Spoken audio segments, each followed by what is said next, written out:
और शांति के पुजारी गांधी जी की हत्या की गई थी आज ही के दिन।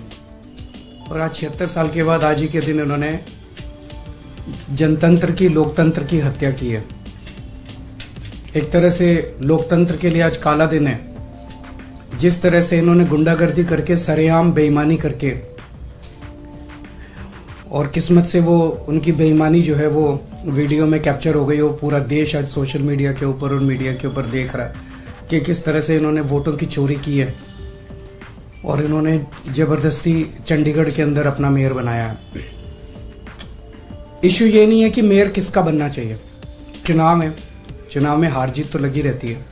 कभी वो जीतते हैं, कभी हम जीतते हैं। देश नहीं हारना चाहिए, देश जरूरी है। जनतंत्र नहीं हारना चाहिए, जनतंत्र जरूरी है। पार्टियां आती जाती रहती हैं, नेता आते जाते रहते हैं, मेयर आते जाते रहते हैं। मेयर इंपॉर्टेंट नहीं है। इशू आज ये नहीं है कि हमारा मेयर बनना था, हमारा मेयर नहीं बना। इशू नहीं है कि इंडिया गठबंधन को आज जीतना था, वो नहीं जीता। इशू है कि सरेआम दिन दहाड़े इन लोगों ने इतनी गुंडागर्दी और बेईमानी से आज चंडीगढ़ मेयर का चुनाव जीता है कि अगर इसको पूरे देश ने मिलकर नहीं रोका तो आने वाले समय के अंदर ये देश के लिए बहुत खतरनाक है। 2 साल पहले चुनाव हुए थे चंडीगढ़ के म्युनिसिपैलिटी के। उसके आंकड़े ये हैं कि 13 हमारे काउंसलर हैं, 7 कांग्रेस के हैं, 15 इनके हैं और 1 अकाली दल का है जो इनके साथ है, तो 16 इनके हैं।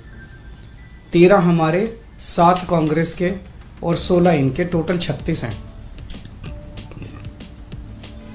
अभी तक कांग्रेस और हम अलग अलग लड़ते थे, तो 2 साल से जाहिर तौर पे 16 इनके थे, 13 हमारे थे, 7 कांग्रेस के, तो 2 साल से इन्हीं का मेयर और इन्हीं का डिप्टी मेयर बन रहा था।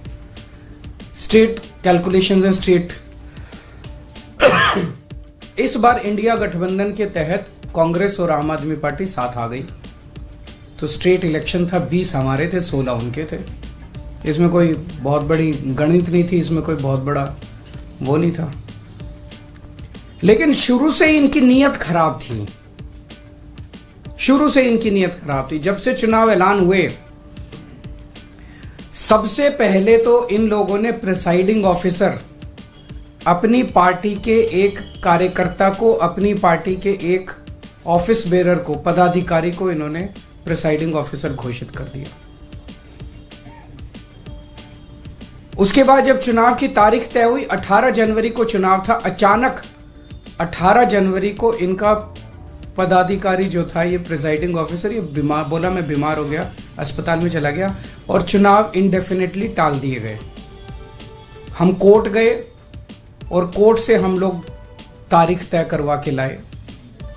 इस दौरान इन्होंने हमारे और कांग्रेस के काउंसलर्स को खरीदने की, डराने की, धमकाने की बहुत कोशिश की, जैसे कि पूरे देश भर में करते ही हैं। इनकी फितरत है, हर जगह करते हैं। लेकिन किस्मत से एक भी नहीं टूटा और आज चुनाव हुए, चुनाव होने थे, चुनाव हुए। कोर्ट के डायरेक्शंस के बावजूद इन लोगों ने जो बदमाशी की, हम सब देखते हैं कि चुनाव तो हुआ आज, लेकिन जब चुनाव के वोटों की गिनती होती है, चाहे राज्य स्तर का चुनाव हो, चाहे देश का चुनाव हो, गिनती मशीन का नंबर बताया जाता है, दिखाया जाता है।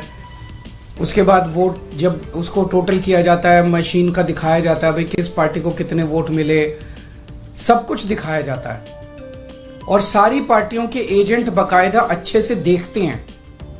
यहां भी प्रोसीजर ये था, कानून में ये था कि हर पार्टी का एजेंट वहां बैठेगा और पार्टी का एजेंट को, जैसे दिल्ली में भी एमसीडी के चुनाव हुए, एमसीडी के मेयर का चुनाव हुआ, वो भी बैलेट पेपर से होता है, तो वो सारे एजेंट बैठते हैं, एक एक वोट बाकायदा सभी एजेंट्स को दिखाए जाते हैं।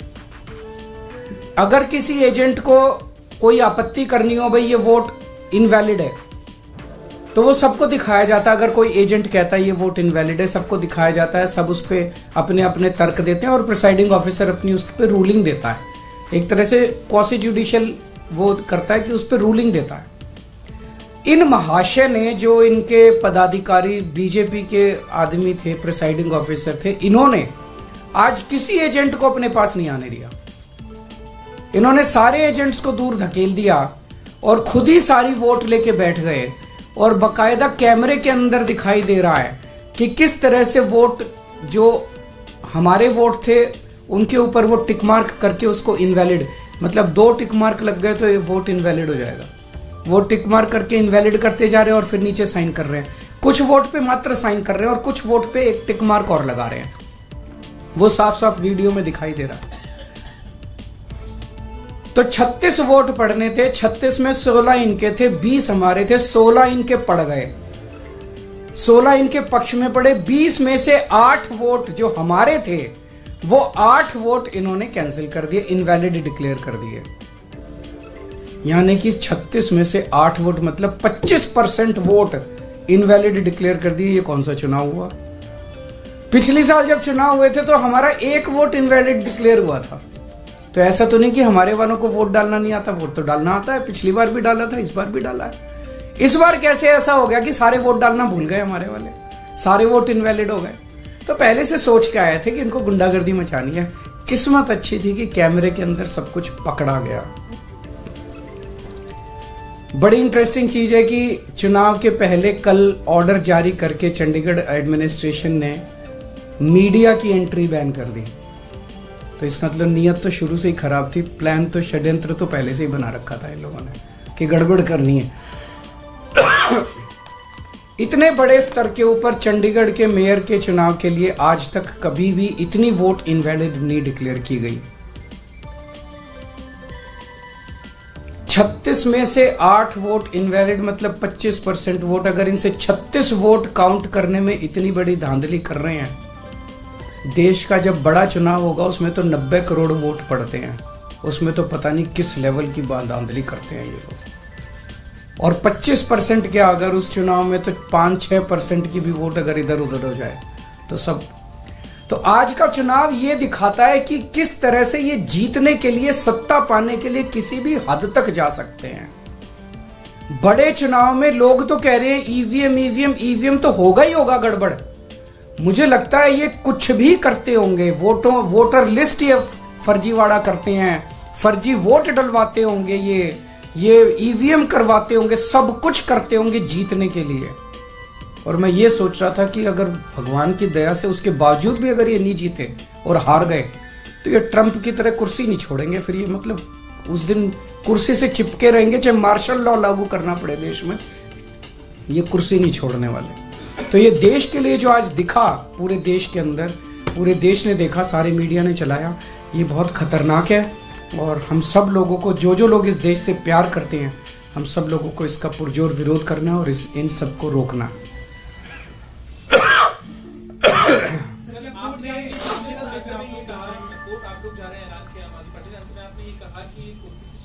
पिछले दिनों मल्लिकार्जुन खड़गे ने भी इसी तरह का बयान दिया था कि ये आखिरी वोटिंग चुनाव है, उसके बाद प्रेसिडेंशियल इलेक्शन हो जाएगा बाकी कंट्रीज की तरह। तो ये आप मान के चल रहे हैं कि ऐसा होगा, या फिर आपको ये सारे जो आसार दिखाई दे रहे हैं ये इसी तरफ इंगित करते हैं कि बहुत बड़े स्केल के ऊपर कुछ तो गड़बड़ है।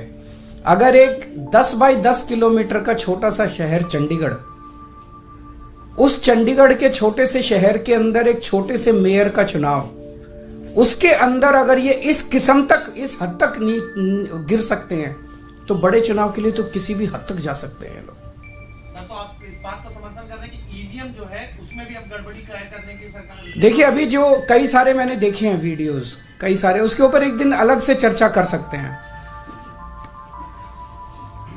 इसके अलावा इंडिया गठबंधन को लेकर आगे भविष्य में सीट शेयरिंग को लेकर भी चर्चा चल रही है।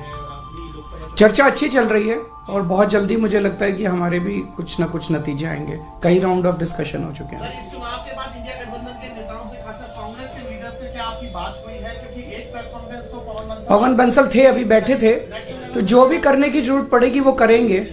आज मेरा मकसद चंडीगढ़ का मेयर इंपॉर्टेंट नहीं है देश के लिए। चंडीगढ़ का मेयर आम आदमी पार्टी का बने, इसका बने, उसका बने, इंपॉर्टेंट नहीं है। पर इंपॉर्टेंट है जो लोग गुंडागर्दी करके चुनाव जीतेंगे वो गुंडागर्दी का ही प्रशासन लेके आएंगे, वो आपके शहर में गुंडागर्दी मचवाएंगे। जो ईमानदारी से वोट जीतेंगे, ईमानदारी से चुनाव लड़ेंगे, वो शासन में ईमानदारी लेके आएंगे।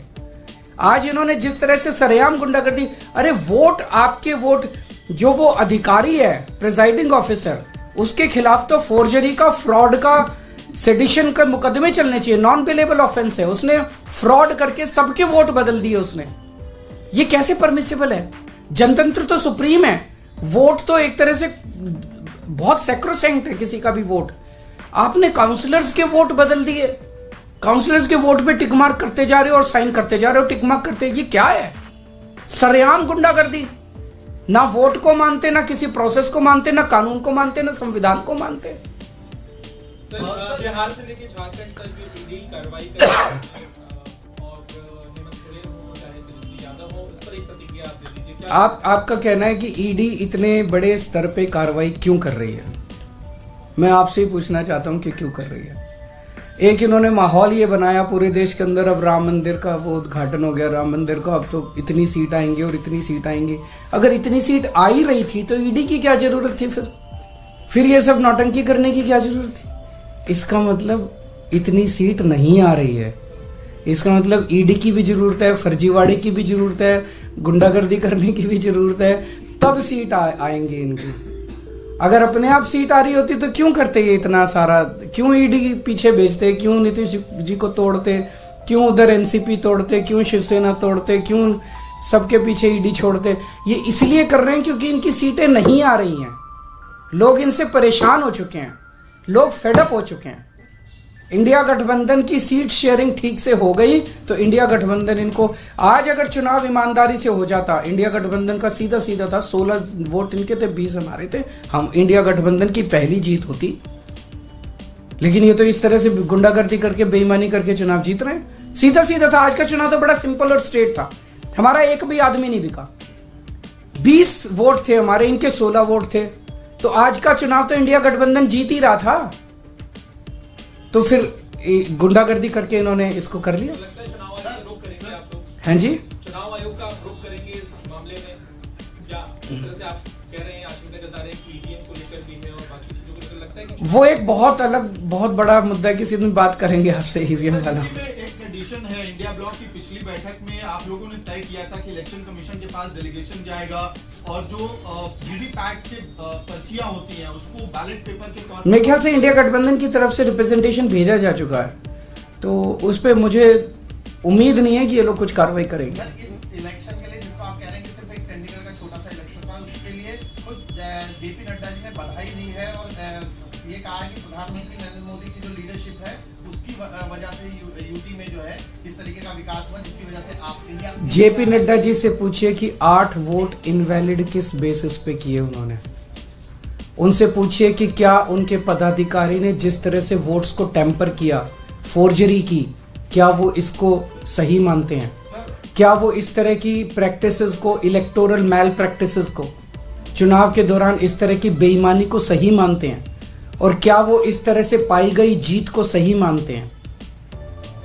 क्या वो इसको अनैतिक नहीं मानते? क्या वो इसको देश के लिए नुकसानदेह नहीं मानते? क्या केवल येन केन प्रकारेण जीतना उनके लिए सब कुछ है?